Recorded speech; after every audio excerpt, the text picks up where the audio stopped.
Today we're going to be taking a close look at the new Audi RS3, the baby RS. Up front, well, the first thing that grabs my attention is this new mask that goes around the front grille.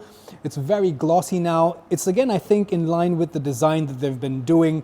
I saw this kind of a design first with the Audi Q8, but I really like this. It's a lot more menacing, a lot more pronounced. It seems to be coming out forward because it's like, for example, the Audi logo is significantly further ahead from the end of the bonnet. Speaking of the logo, it is completely blacked out, as is most of the entire bumper. Very glossy, but slightly different shades of black, which help it pop. Another thing that pops is the color. This is one of the exclusive colors for the RS3. It's the Kulami green. There's also another gray. I think it looks really nice, very lime green in my eyes. It's also interesting to note some of the new aerodynamic channels that they have with this new design. There's also some fun stuff with the lighting, so let's take a look at that. So here we have the key fob, and why I'm showing you this now is because look at this cool little graphic. When I unlock the RS3, you get that little cascading light effect, but then it spells out RS3, and then these LED lights here change to a race flag checkered pattern. How cool is that? Let's take a look at the side profile. So we have a wider track, lowered sports suspension. Speaking of which, you also get the DCC, the adaptive dampers. They've also stiffened a lot of the linkages, as well as increased the camber, the negative camber, by up to a degree, which should help maintain a better contact patch with the road at high-speed cornering. I also like these 19-inch wheels with this Y-spoke design and these little cool stickers at the end. You get 6-piston brakes with steel rotors as standards, but also you can get the ceramic rotor if you wish. I always like a red caliper. As we move along the side, it still retains that Audi A3 silhouette.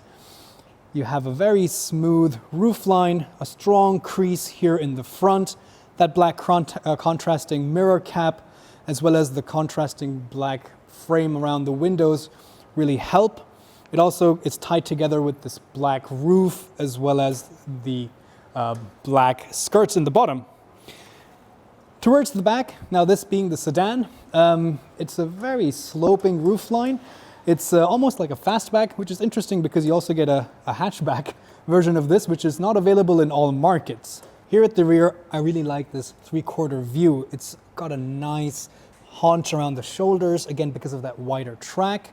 A very subtle spoiler here. I would just say it's a lip spoiler, but I like that it's in contrasting black color along with the Audi logo. It's a nice combination of black and green. The lights are very horizontal, again LED, and they have interesting cascading functions as well. As we go further down, you get a little bit of contrast here. It's just purely cosmetic. These are not hollow, so there's no aerodynamics in this section. But there is a large diffuser. By the way, the sports exhaust now also has a variable valve system, so you can change based on the mode, the sound and the flow of the exhaust notes. Oh boy, I'm really excited to take a look at this because hidden underneath this is such a unique engine, a gem of an engine, and that is because this is a very unique 5-cylinder inline arrangement. So this is a 2.5 liter inline 5 turbocharged petrol engine. This makes 400 PS, and now in the new generation makes a little bit more torque, so 500 Newton meters of peak torque. This comes mated with a 7-speed DSG, which is a dual clutch transmission. This is the same platform in the VW group that is shared with the Golf R, for example. So that's why it is a front-wheel drive platform. But this is Audi Quattro, and it's also a on-demand based, coupling-based all-wheel drive system with the new RS torque splitter, and we'll talk more about that because it's really interesting. This can launch the RS3 from 0 to 100 kilometers per hour in 3.8 seconds and a Vmax of 290 kilometers per hour. Impressive numbers. Let's take a look inside the car. Door opens fairly wide. It's got a nice heft, a nice door closing sound. Pretty solid. Materials are very nice. So soft touch material. It's quite monotone, it's quite black. You do have a bit of dash of color here. Of course, ambient lighting. Switchgear feels pretty solid. Nothing too fancy or different, but on the inside, if we take a closer look, You kind of get that exterior accent color, so in this case that green, in little dashes here and there, and that also makes it feel a lot more special. So let's hop inside and get a quick first impression.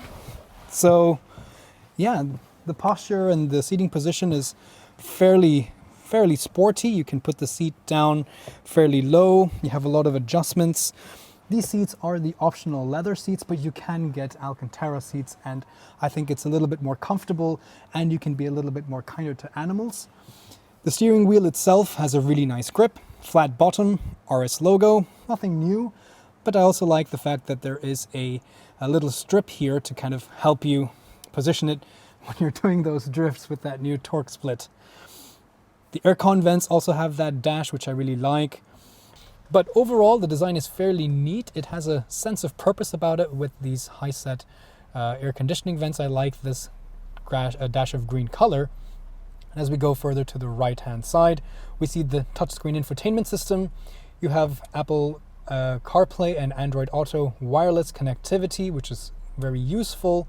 It doesn't have a haptic feedback, but the click sound actually is the same kind of click sound you get in some of the bigger Audis like the Q7 and the Q8, where there is a little bit of a haptic feedback. So it makes that same sound, and to me, somehow it tricks my mind into thinking that I'm feeling something as well.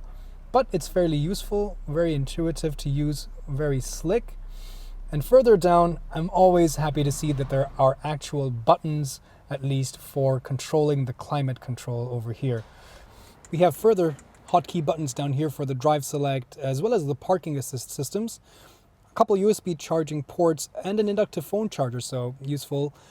And as we've seen in the past with the VW Group cars, they shift-by-wire system. This new RS also comes with some interesting new driving modes. So along with efficiency, comfort, auto, and dynamic, you have an RS individual, RS performance, and RS torque rear, which is a very German way of saying drift mode. All right, let's go take a look at the back seat.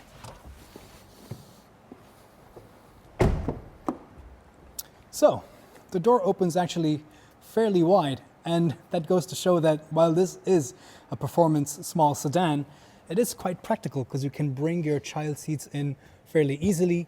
You do have ISOFIX points to mount them. The texture and that contrast stitching and the pattern that you saw in the front seat is also here in the rear seats. And check out the contour of the backrest itself. So they're still very performance oriented in a way that it seems to be having a lot more side bolstering. So your passengers in the back seat won't go flying around when you are, making the best use of that torque differential. There's a handle here if you need help to get in. And, well, yeah, not too bad, I would say. This seat is set to my driving position. I'm about 1.73 meters or 5'8" roundabout, and this is set to my driving position. With the seat not completely on the floor, I have place to slide my feet under the front seat. I have just about enough headroom, and we don't have a big panoramic sunroof in this case, so the mechanism for the smaller sunroof is kind of tucked away here, so it does eat up into a little bit of the headroom and the visibility. Also, the entire cabin is fairly black, which kind of makes it seem even more smaller, but it is a sporty sedan and that's kind of what you can expect.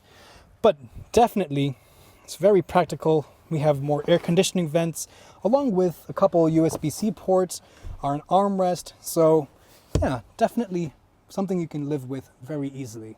So practicality continues here in the sedan, and of course with the hatchback, you can expect different geometry in the trunk, but the boot lid opens very easily. It's nice and damped, padded. Again, very important for sound deadening because a lot of the sound comes from the rear axle and from this big air actually. The trunk is pretty good, but I must say the height that you're getting is quite limited here in the sedan. And again, if you're in a market where you get the hatchback and even more practicality is important, that's where that would score, because this height, let's face it, is not very good. But you have a lot more, you have a very rectangular area that you can store things. Not much really under here that you can make use of, just a little bit here and there, because we see a lot more of the, like for example, the battery here in the back.